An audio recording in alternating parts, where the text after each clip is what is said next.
I'm back. Sorry. Okay, here we are. Good. Thank you. Mark, you there? I'm here. Okay, so you want to put this in a presentation mode, like by slides? It should, if you hopefully you should just be able to see my screen, right?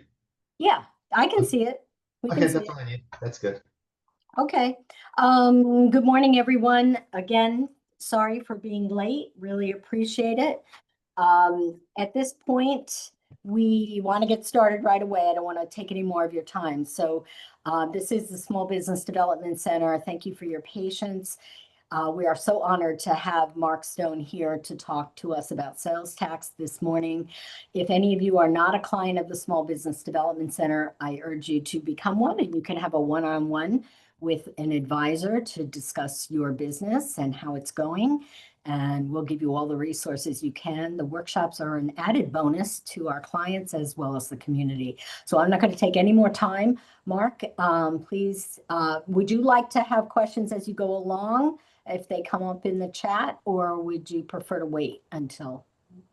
We can do questions as they go along and make Okay, it as interactive as possible. okay. So just ask and I'll read whatever's in the chat to you. Okay? Okay, All right. perfect. Thank you. You're welcome.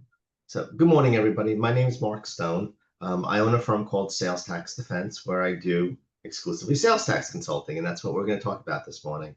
And we're going to talk about more specifically sales tax best practices and how to stay out of trouble. And I'm going to approach it a little bit as if everybody has a small business, or they're just starting a business, or just started a business, or are thinking about starting a business, and things that you really need to know um, to stay out of trouble. Because an awful lot of the problems that I see are larger businesses that are doing sales tax wrong because they've been doing it wrong since the day they started. And then it's very difficult to get out of that problem because you owe the government back money, you didn't file returns, you don't have a system set up. And if you can set that up from day one, then you'll have many, many, many fewer problems. Maybe not no problems, but many fewer problems. So that's really what the whole presentation is about. Um, so the first thing is that everyone, which is really everyone that has a business, should be filing a sales and use tax return for that business. So now I just said sales and use tax. So what exactly are those things? And everybody is kind of familiar with sales tax.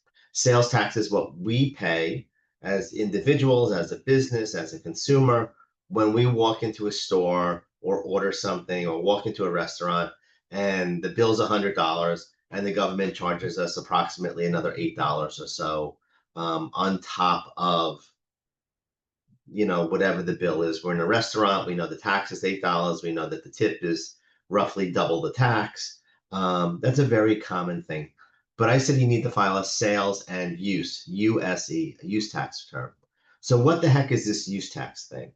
So for the longest time, people would think, well, if I buy on the internet, I don't have to pay sales tax. Or if I go to the flea market and I pay cash, I don't have to pay sales tax.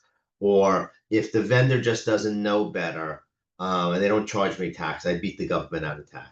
Well, that's not true for an individual. That's not true for a business. Um, every person in New York State, and really every person, every business in any state that has a sales tax, and 45 of the 50 states have sales tax, plus the District of Columbia, plus Puerto Rico, um, say that if you should have paid sales tax on something, but did not pay the sales tax for whatever reason, you walk into a pizza place and the pizza place only takes cash and the pizza place doesn't charge sales tax. Well, you still owe, as the purchaser, that sales tax directly to New York State, um, because the seller didn't charge it to you. And what they say is you owe this sales tax for making use of the item in New York State, for receiving the item in New York State, for eating the pizza in New York State. So on your sales and use tax return as a business, you need to report and remit sales tax that you collect from your customers on anything that you sell as appropriate. And you also need to pay over to the state use tax on any of your purchases that you made that the seller should have charged you use tax, but for whatever reason failed to charge you use tax. So you don't really beat the government out of the sales tax if the seller doesn't pay you. Now, the reality is it's very hard for the government to monitor and audit and control this. But if you do get selected for audit as a bigger company, not a smaller company, because they audit very few smaller companies. And when I say smaller companies, companies that make under $1 million a year in revenue, not profit, in revenue. I mean, no one's going to know, but it is something that you should keep in mind. And as your business grows, if you're buying a lot of equipment, a lot of computers, a lot of leased equipment from out of state, you want to make sure they're charging you sales tax. And if they're not, you need to self-assess the use tax on that purchase. And it goes right on the same sales tax return that you would put your sales and the sales tax you collected from the customer. So that's the first piece. That's what sales tax is, or sales and use tax. The second piece is, where do you need to file? Because I just said everybody needs to file a sales tax return. You need to file a sales tax return in any state where you have nexus, Nexus. Nexus. Nexus just means sufficient connection to that state that that state's allowed to regulate you. In 1992, the Supreme Court said that that connection has to be a physical presence. You have to have an office in the state. You have to have employees in the state. You have to store inventory in the state. You have to go into the state and solicit sales. You have to go into the state and make installations or repair items or do something in the state. Certainly also, and this is very important, storing inventory in a state is also physically being in a state. So any type of physical presence in a state creates nexus and creates an obligation for you to follow that state's sales and use tax rules and file sales and use tax returns.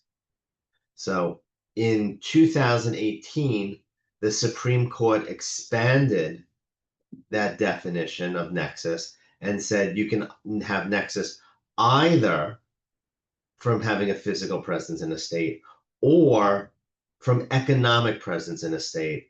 And the general rule, again, 50 states or 45 states, 45 different sets of rules, is that if you do more than $100,000 of business in a state, that you also need to follow their rules, even if you're not physically present there, just your economic presence of $100,000 in sales or more in the prior 12 months is enough to give you the requirement to start collecting and remitting sales tax as appropriate from the point where you exceed the $100,000. So it's not a retroactive test. It's a go forward test. And once you cross the line, then you have to start filing in the state. So, so Chrissy says, so even with an e-commerce business, if I keep my inventory in my home office, that will count as nexus for reference. Very small business. Yes. So first of all, your home office is your business. So you have nexus just from the home office. You have inventory in the home office. So that gives you nexus. You're the employee of the business. You're in the state. Having an employee in the state gives you nexus. So yes, you have nexus on the first dollar of sales because you're physically present here. Now, I stressed that inventory in a state creates nexus. What everybody has to really watch out for is, anybody heard of a little company called Amazon? Probably somebody has heard of Amazon. And a lot of people use fulfilled by Amazon, especially as a small business, to store and ship their goods out. What's the magic of Amazon? What does everybody love so much about Amazon? You look at it on your screen, you look at it on your phone right now, and you click order, and about 4 seconds later, your Ring doorbell goes off, and the Amazon delivery guy is delivering it at your house. Because that's about how long it takes them to get it to your house now, is 4 seconds. So how do they manage to get everything to your customer's house in same day, overnight, 2-day if it's Prime, whatever it might be? Well, the way they do that is they have, 500 different warehouses at this point throughout the US. So if you want to do fulfilled by Amazon as a seller, they say to you, well, you need to ship us 500 units of your inventory, not our inventory, your inventory. And they take your 500 units of your inventory and they cut it up into 500 little pieces and they ship it to their 500 warehouses all over the US. And now you have your inventory in every state in the US. That way, when someone makes an order from them, their warehouse is 3 blocks away, and the Amazon delivery guy can run and grab your package and drop it off in 4 seconds. So using Amazon as your fulfillment service, and to a lesser extent Walmart, but certainly Amazon, will likely give you Nexus in almost every state. Now, the good news is that Amazon, generally, like Walmart, generally, like eBay, generally, collects the tax that they're supposed to collect on your sales and remits that tax for you. But that's something you have to just double check because there are actually, I believe, 3 different Amazon platforms, and depending on exactly what you sign up for, will govern whether or not they collect the tax for you. But if they're not collecting the tax, you probably do have a tax collection and remittance responsibility. And if you don't do that, and if the government ever catches you, the government will send you a bill for the tax that you should have collected and didn't collect.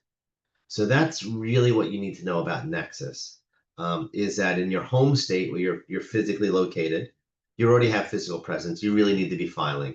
I'm going to make the assumption for everyone on this call that that's New York. So everyone here should go online and set up a New York State tax account at the New York State Tax Department, and register for sales tax. The date that you began doing business is really the date that you began doing business for sales and use tax purposes when you do the sales tax registration. You want that to be today's date or a future date. If you put down that you began doing business on January 1st, 2023, as soon as New York State processes that registration, they're going to send you a bill for 2.5 years of unfiled sales tax returns going back to January 1st, 2023. So 99% of the time, it's today's date or a future date if you're looking to avoid problems.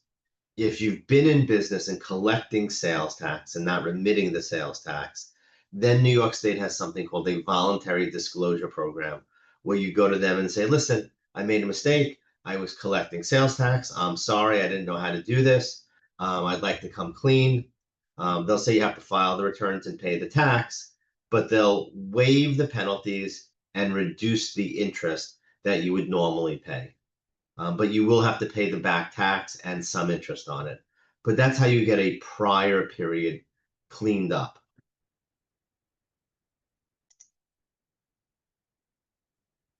A couple of other things that you should just know about Nexus. Certain companies are going to collect the sales tax for you. I mentioned Amazon is probably one of those companies, depending on which Amazon platform you signed up for. They're called a marketplace facilitator in those cases, that they bring a buyer and a seller together, which is very much what eBay does. eBay is the most classic example of a marketplace facilitator, because eBay itself doesn't sell anything. Amazon gets a little bit more confusing because people sell through Amazon. Amazon buys its own inventory and sells it. And then Amazon also has just fulfillment services for people that have their own website sales, but store things at Amazon and have Amazon ship it out. So that's why there's different platforms on Amazon. So you have to just be aware of that. The Nexus rules are a little bit different in every state. If you get to the point that you're doing more than $100,000 a year in sales, it's worth having a discussion with your accountant. If you get to the point where you're doing more than $1 million of sales in a couple of different in total, and you're doing business in a couple of different states, you make sure you have a follow-up discussion with your accountant, what you should and should not be doing. Because the key of all this is really not about fixing the past, because Everybody knows with everything in life to be a philosopher. You can't change the past, you can't fix the past. But the goal is to start doing it right. So this way, if the government ever knocks on your door, you don't owe them any money. And if you're filing a sales tax return, the government only has 3 years to come back to you from when you file that return to say that you did something wrong. The way they say that you did something wrong is they send you a bill and ask you for money. So if you're filing a quarterly sales tax return, which is the general practice in New York State, and we're in 2025, they would only be able to go back to 2022 and audit you. If you had done something wrong in 21, 20, 19, 18, but filed a return, even if that return was zero, then they couldn't go back any further. And you wouldn't owe any money from 21 back. You'd only have to worry that 22, 23, 24, 25 have mistakes in it. So by fixing something that you did wrong today and just going forward and doing it correctly, assuming you're filing a return, by the time we get to 2028, all of your prior liability just goes away, even though you didn't pay anything. So again, that's really part of the biggest reason to file a return is that you get closure to the prior tax periods.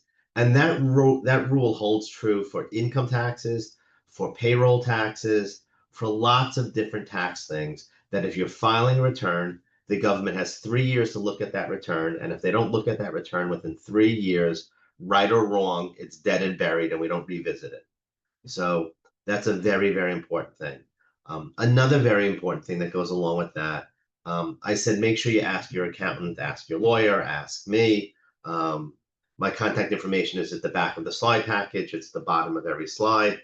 Any advice you get from a professional should always be in writing.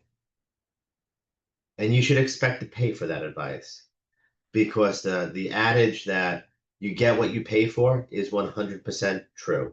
And if a professional won't give you their advice in writing, the advice is wrong. Just assume it's wrong. And another problem with getting strictly verbal advice is that what you hear somebody say and what they try to say to you and what you remember that they said is very different 6 months, a year, 2 years later. So, if I tell a client to only charge sales tax during the day, they walk out of my office hearing that they only have to charge sales tax at night. And 2 years from now, they remember that I told them they only have to charge sales tax Monday, Wednesday, and Friday, and not Tuesday, Thursday, Saturday. So you always want to get that advice in writing, really for two reasons. The first reason is so you can always just look back on it and be like, oh yeah, Mark said only charge sales tax in the daytime, not at nighttime.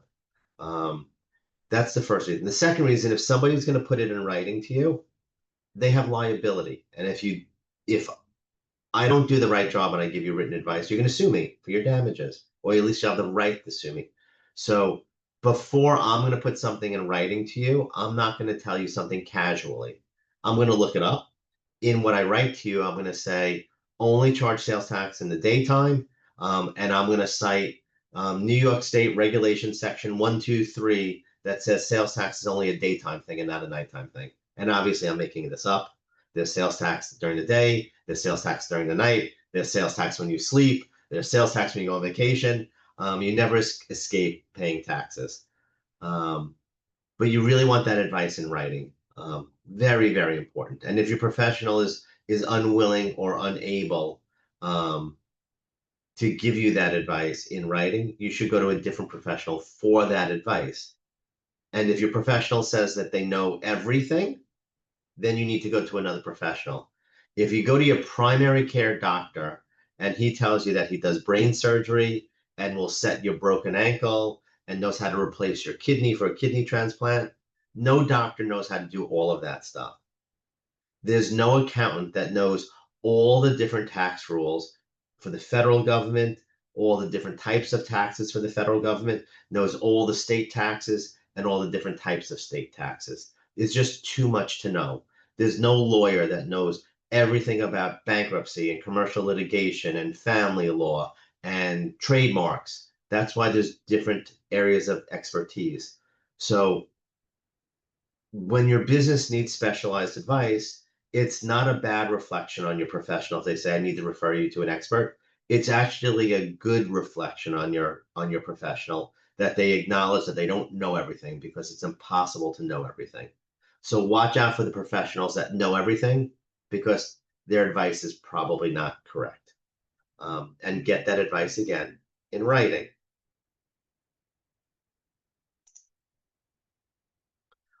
Along those lines of getting advice, just because we're talking about small businesses, every small business probably should have an accountant. Every small business should probably have a bookkeeping system. The most common, I'm not going to say the best, but the most common accounting system is QuickBooks Online now. And you should be using some type of online bookkeeping package. Desktop bookkeeping packages honestly are a catastrophe waiting to happen. I do not know a single client over my 30 years of practice that used QuickBooks Desktop and at least once in that 30 years didn't have the computer crash that the desktop version was saved on and lose their books and records.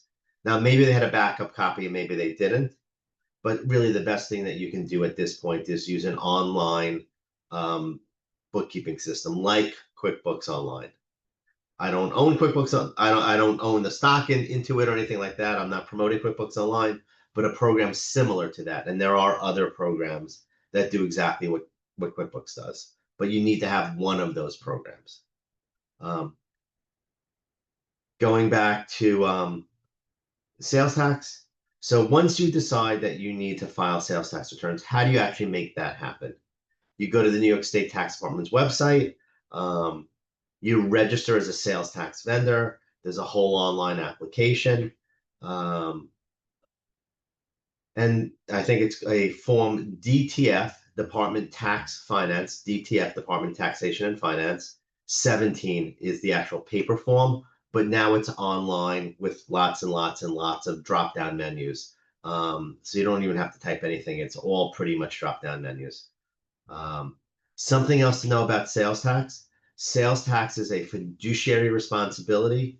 So that means the owners and officers of a business are generally personally responsible for any sales tax, any sales tax interest, any sales tax penalties that are due as a result of the business not remitting the right amount of sales tax. It's not that you failed to collect it. It's not that you collected and failed to remit it.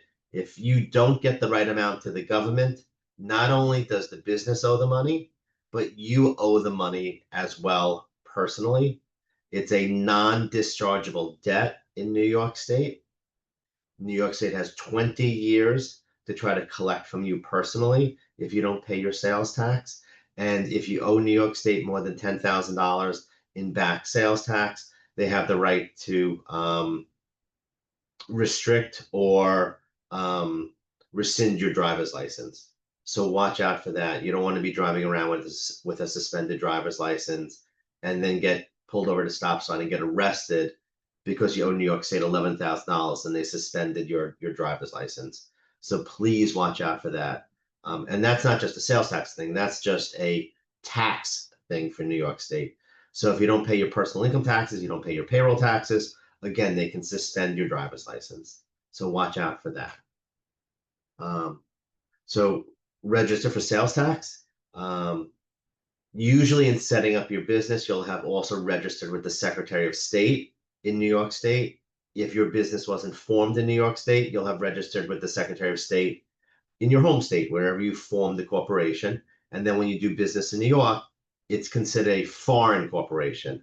A foreign corporation really means any corporation that was not set up with that state's Secretary of State. It doesn't mean a non-United States company. It just means a different state when they use the term foreign with the Secretary of State. Once you register for sales tax, you want to start with the assumption that your items, that whatever you sell is taxable. And I'll talk a little bit more about that in a minute. but you want to assume that everything you sell is taxable. You need to know the tax rate of where you're delivering the goods, not where you're based, where you're delivering the goods. Point of delivery is what governs sales tax, okay? Not your location, but the destination, the purchaser's destination.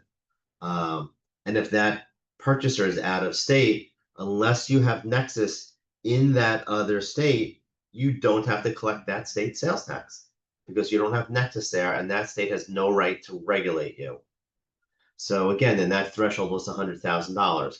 So the first time you ship a sale into New Jersey, Pennsylvania, California, Texas, Connecticut, Florida, Illinois, doesn't matter, you're not going to have to collect sales tax on it because you're not over that $100,000 threshold unless you have physical presence in that state.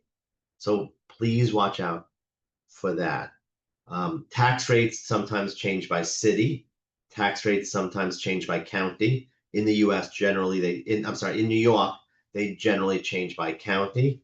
And a few states have one sales tax rate throughout the entire state. Connecticut and New Jersey are good examples of single rate states. California and Texas are good examples of every city has its own rate. So you have to watch out for that. And New York, of course, does it by county again.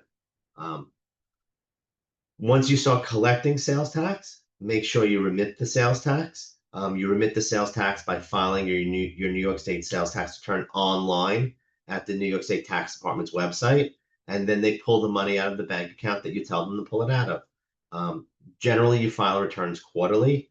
You must file a return even if you're reporting zero. So just put it on your calendar and file every quarter. If you do a lot of business, they'll accelerate you to filing monthly. So then you'll have to file every month. Even if it's a zero for that month, you'll still need to file. Okay. I already talked about keeping books and records. Not only do you need to keep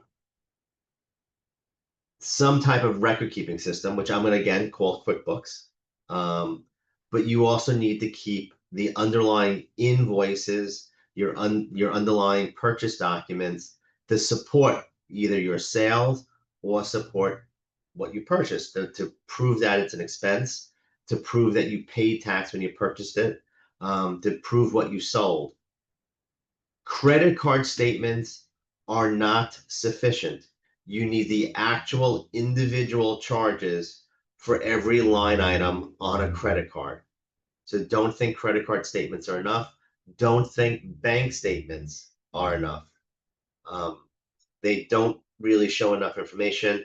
They're not sufficient for the government. You need to keep your sales records and you need to keep your expense/purchase documentation.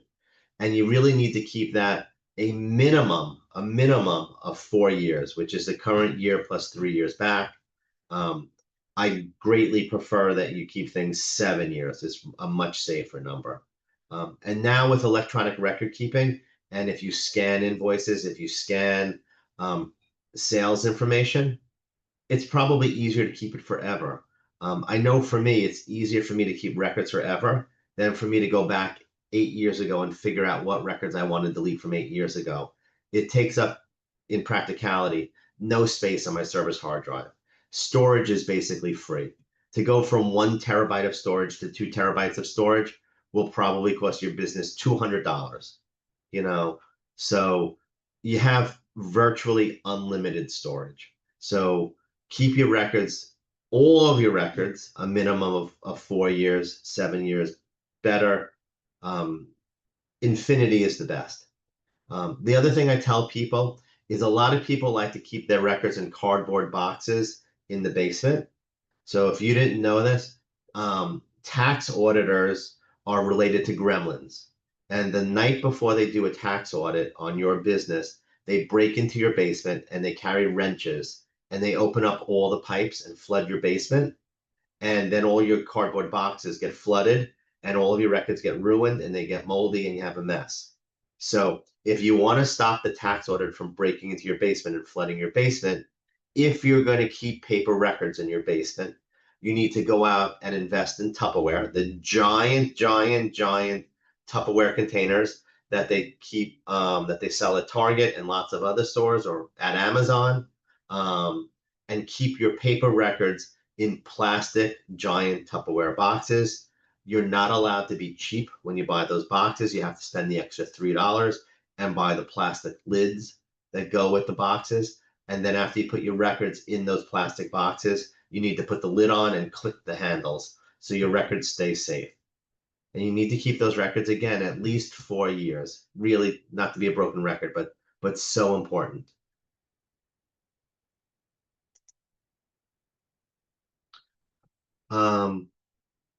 Things to watch out for when you're doing your sales tax.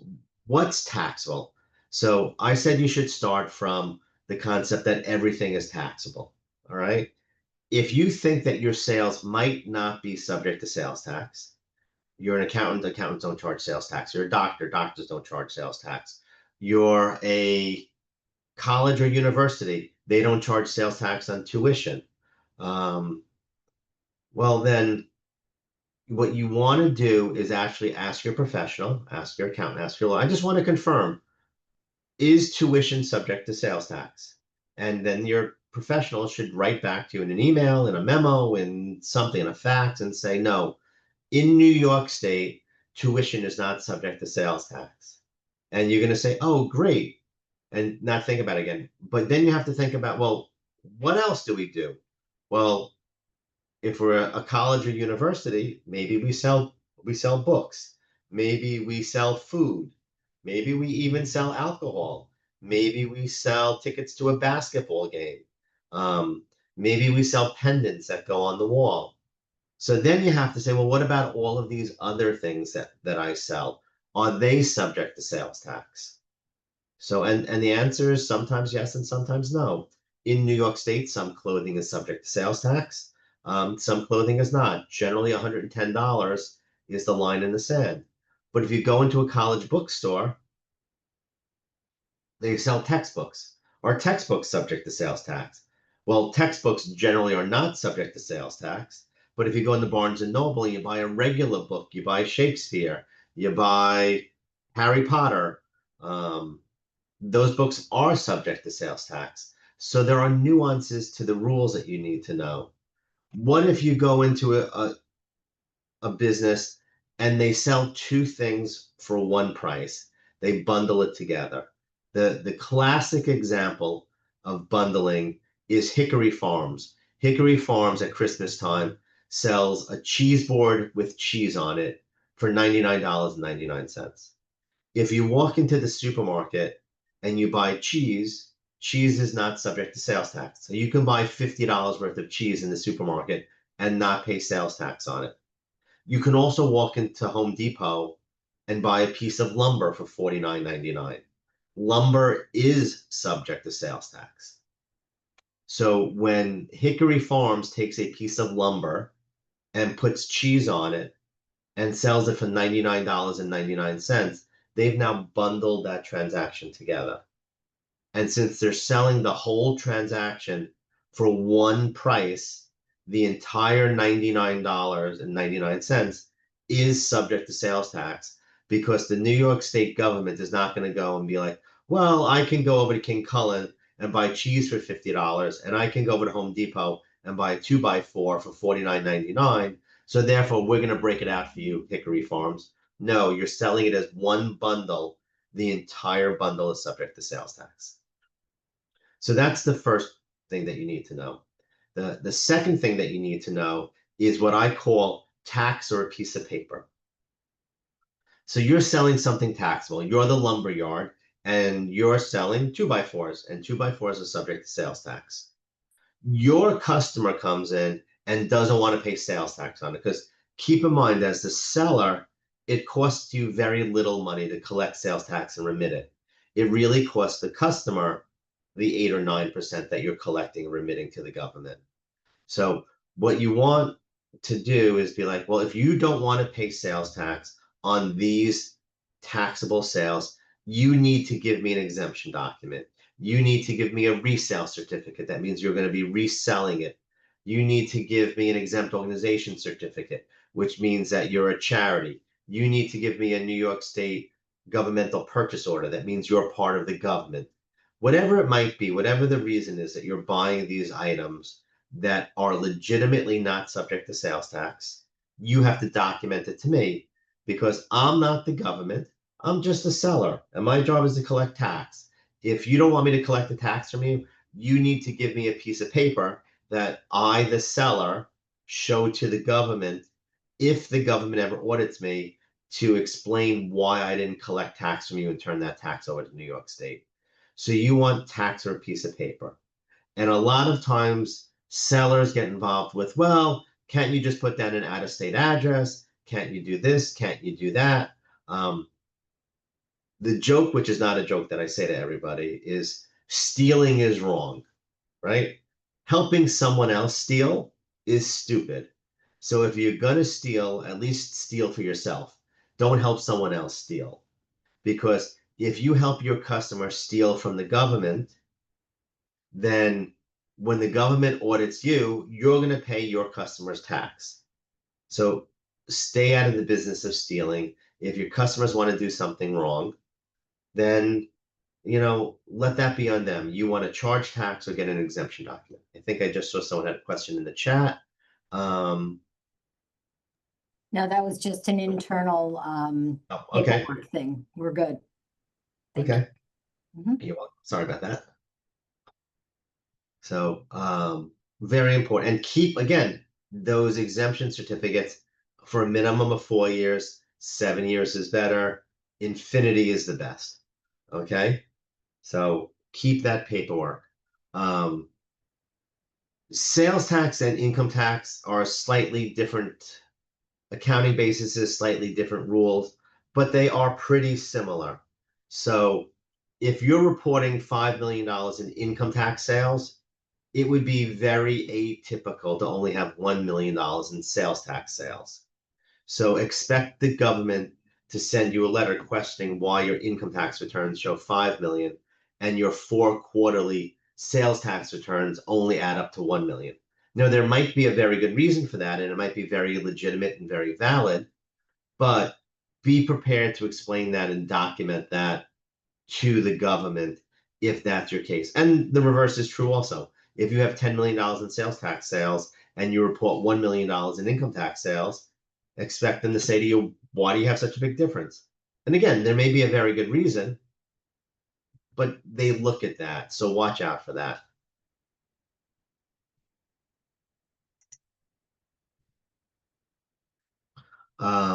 We talked about some exemption certificates. Let me run through some of them again. There's a resale certificate, which means you're buying inventory that you're going to resell. That's not for something that you're going to buy and use. There's an exempt organization certificate, which means your customer is buying the item for the exempt organization's use and they don't pay tax on it. The individuals that just volunteer at a charity are not exempt. It's the charity itself that is exempt from sales tax. So the specific example that I always give is that when the church buys something for the church is exempt from sales tax. When Father Tom buys something for himself, Father Tom has to pay sales tax on it because Father Tom is not an exempt organization. The church is the exempt organization. So that's a nuance that you need to be aware of. There's something called a capital improvement. A capital improvement is when a contractor does enough work to real property that it's making the real property more valuable, last longer, prolongs its useful life, in some way, shape, or form, makes the real property better, as opposed to a repair. When a contractor does a repair, that's restoring the real property just to its original working condition. So a classic example of a repair versus a capital improvement is you have a broken window at your house and a contractor comes and replaces the panes of glass in your one broken window. That's a repair. As opposed to the windows in your house are 30 years old and the wind blows, and when the windows are closed, all the candles in the house get blown out. So you have them replace all the windows in your house. When they replace all the windows in the house, now they're prolonging the useful life of the house. They're increasing the value of the house. That's a capital improvement. So when a contractor does a capital improvement, the contractor does not need to charge the homeowner or the commercial property owner sales tax if the customer, the property owner, gives the contractor a capital improvement certificate. When the contractor does a capital improvement, the contractor pays sales tax on all of the materials that they buy, as opposed to when a contractor does a repair, the contractor charges sales tax on labor and materials to the property owner because it's a repair, just like a repair to your car. And then that contractor gets a credit for any sales tax that they paid on the materials that they used in that repair and maintenance job. So a capital improvement has no sales tax on the revenue side, but has sales tax or use tax on the purchase side. And repair and maintenance has sales tax on the revenue side, but no sales tax on no sales or use tax on the purchase side. Mark, we do have a question. You may have answered it, but man, confusing, right? What about a subcontractor that works for a prime contractor on a capital improvement job? What does the subcontractor do as far as tax and what form do they need? I think you partially answered that, but if you could address it. Thank you. Yep. So the only nuance to that is that the subcontractor gets a photocopy of the capital improvement certificate from the general contractor, and that would make the work that the subcontractor does a slice of the capital improvement pie. And the subcontractor would not charge the general contractor sales tax, but the subcontractor would pay sales tax on the materials that the subcontractor uses in that job. The other side of that transaction is what if it's a repair and maintenance job? Because then there is no capital improvement certificate. So if it's a repair and maintenance job, then the general contractor needs to give the subcontractor what's called a contractor exempt purchase certificate. And then on the contractor exempt purchase certificate, I believe they check box M, as in Mark, like me, which says the services I'm buying from the subcontractor are going to be resold. So then the subcontractor doesn't have to charge the contractor tax, and the subcontractor doesn't have to pay sales or use tax on its purchases of materials. So again, it depends whether it's a capital improvement job or a repair and maintenance job. Kate, does that cover you? Kate, you can unmute yourself if you want to. Oh, she's saying Perfect. thanks. Okay. Mhm.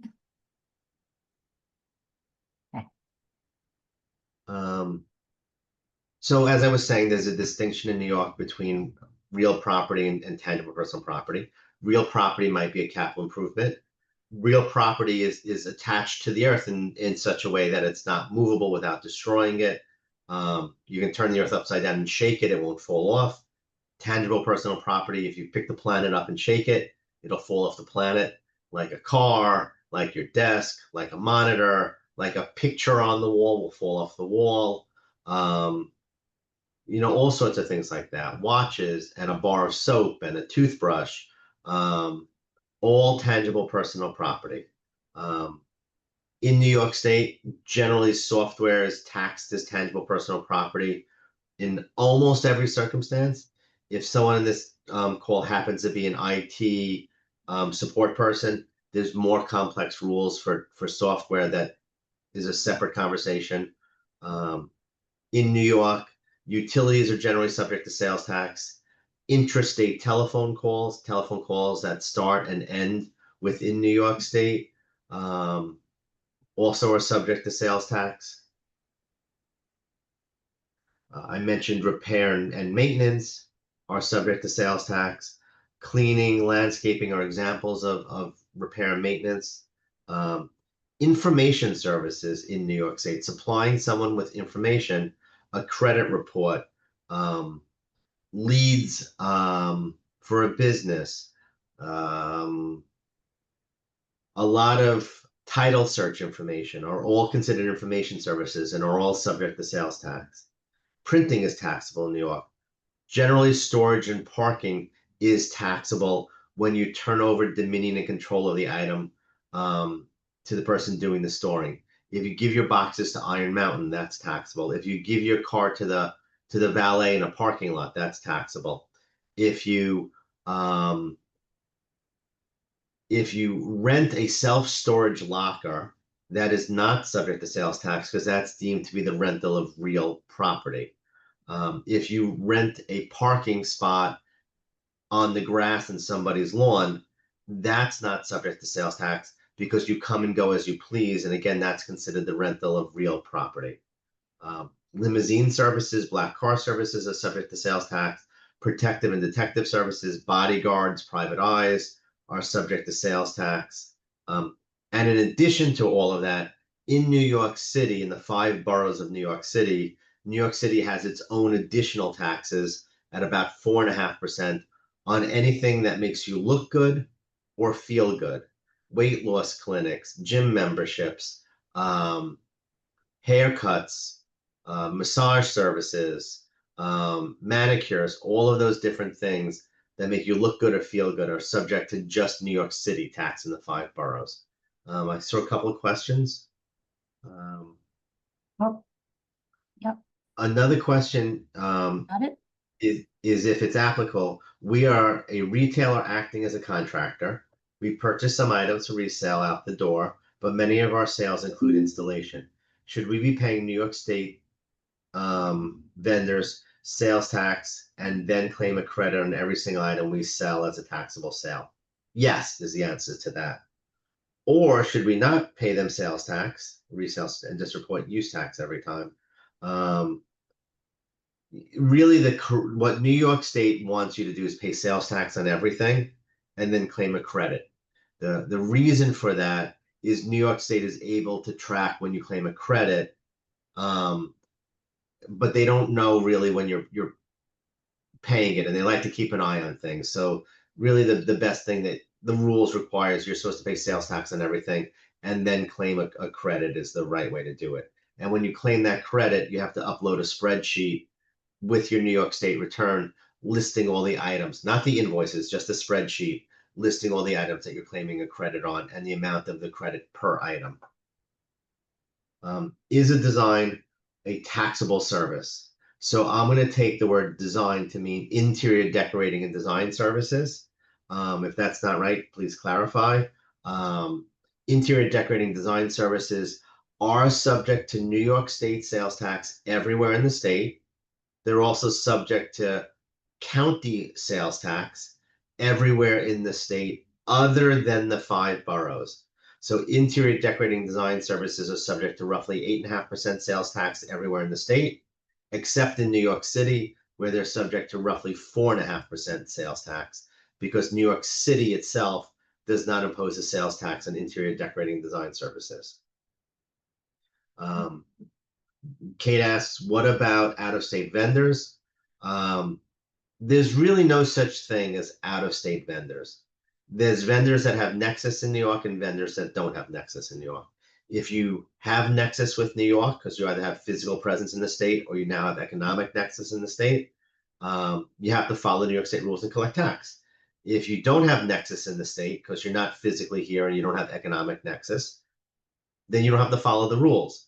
But if you're a New York State business making a purchase from a company that's not charging New York State sales tax on something that you should be paying New York State sales tax on, you then need to self-assess use tax on that purchase. So that's how that works.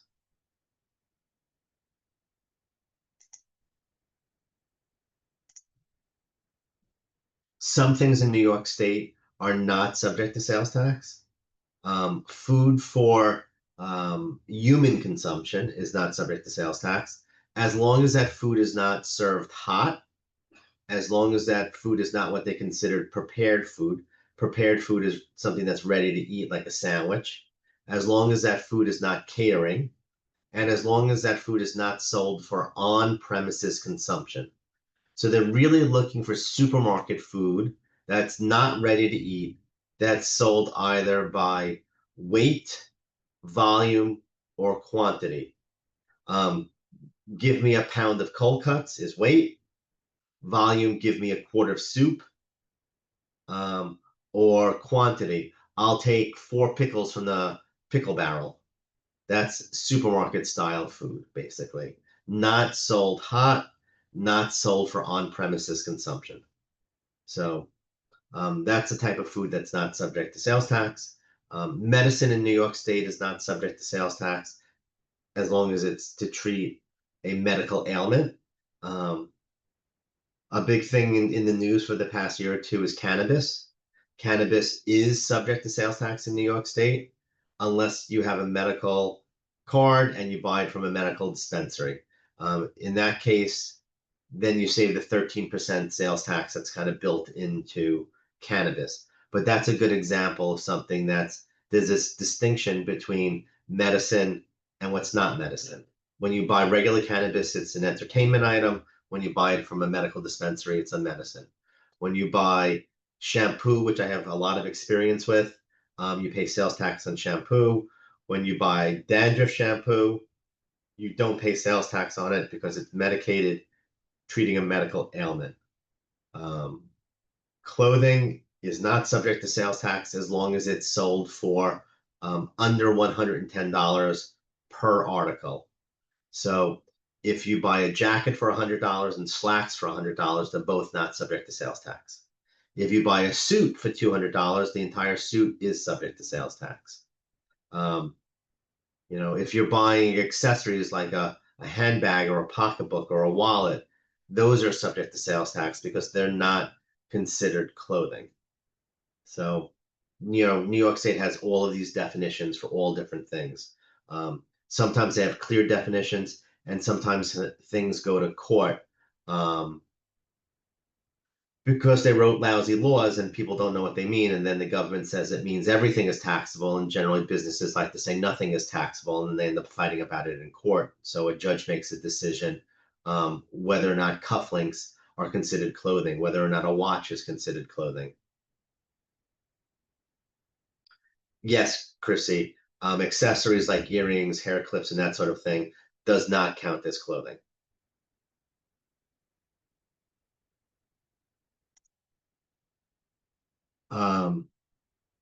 Some very basic advice. Stay out of trouble. You want to fly below the radar. You don't want contact with the government. And this isn't just the state. This is the county. This is the town. This is the federal government. The example that I always give is the government, and I'm a guy, so I'm going to say it in this tense. The government is like a bad ex-girlfriend. You never want to hear from them. Anything you hear from a bad ex-girlfriend is always just aggravation. Anything you hear from the government is always aggravation. So what you want to do is file your returns on time. You want to pay your returns on time. If something is a zero, file a zero return. Keep it on some sort of calendar. Keep it on some sort of tracking list. File the stuff when it's due, and just do it religiously. The government doesn't send thank you notes. The government doesn't send happy birthday cards. Any correspondence you get from the government is always aggravation. So if you can make things very administrative, very repetitive, and you have a system in place to do your filings, again, it doesn't matter what tax type, that's what you want to do. You want to make it just very routine. Stuff just gets filed. You have a process for it. Because it can take 3 hours to do a tax return, and it can take 10 hours to clean up a notice from the government if you don't file your tax return timely, if you don't do it the right way, if you don't send it to the right place, if you don't pay it when you're supposed to pay it, if you don't even pay it how you're supposed to pay it, if you don't pay it electronically, you send them a check because the government's done taking checks from people. So again, a little bit of time invested in the administrative process will absolutely positively save you a lot of aggravation in the future. I'm a big believer that if you're filing something with the government, file everything with the government. So if you're filing income tax, file payroll tax, file sales tax. Because now you're in their computer and they're going to send you letters if you're just filing sales tax. Well, why you're not filing payroll tax? Why you're not filing income tax? And there may be a very valid reason why you're not doing that. But it may be a lot easier and a lot cheaper to just file those returns than to respond to all the government correspondence that comes from not filing those returns. That's a discussion you should have, again, with your professional. And everybody that owns a business should have an accountant and should have a lawyer. You don't necessarily have to talk to them every week or every month, but you probably should talk to your accountant and your lawyer at least once a year. So kind of be aware of that. Any correspondence you get from the government, a nexus questionnaire, a survey, anything like that, honestly, if you haven't done it before, show it to your accountant. You know, even if your accountant charges you $500 or $1,000 to look at it and fill it out, it's probably better than the $10,000 bill that you get from the government a year later from filling out that survey wrong and not realizing that you just put down in that survey that you needed to file returns for the last 4 years, and now you're getting billed for 4 years of unfiled tax returns with interest and penalties and an estimated tax amount that you won't like. So it's really, a lot of this stuff is penny wise and pound foolish. Maybe it's unfortunate that we have so much regulation. I don't know, maybe it's good that we have a lot of regulation. That's a political thing that I don't know the answer to, but we have a lot of regulation. So your choices are really pay a professional something today or pay the government a lot more down the road when they catch up with you. So be aware of that. The government is very slow to get the things, very slow. 2 years behind is what the government runs. But when they get the things very heavy-handed. Interest, penalties, it'll double the amount that you owe. So just be aware of that, that you want to kind of just try to do it right, even if it costs a little bit more money to do it right, because doing it wrong, when you get caught, even if you're not trying to do something wrong purposely, you're just cutting corners, usually the aggravation that comes with it far exceeds whatever you save by cutting a corner. New York State has all sorts of guidance on their website. If you're looking for an answer, you can find something in writing. That's pretty good. You can call them and they'll give you an answer. You must get them to steer you to something in writing. If they can't cite something that you can print out, their advice is probably wrong too. If they give you the wrong verbal advice over the phone and you follow it for 3 years and then get audited, and the auditor says, well, you should have been charging tax on snow cones, and you're like, well, they told me on the phone that I didn't have to charge tax on snow cones. Too bad. You owe the money, because a clerk on the phone in Albany cannot change the law that the legislature signed and the legislature enacted and the governor signed, saying snow cones are subject to sales tax. So you got to find it in writing, because the writing is usually right. Usually right.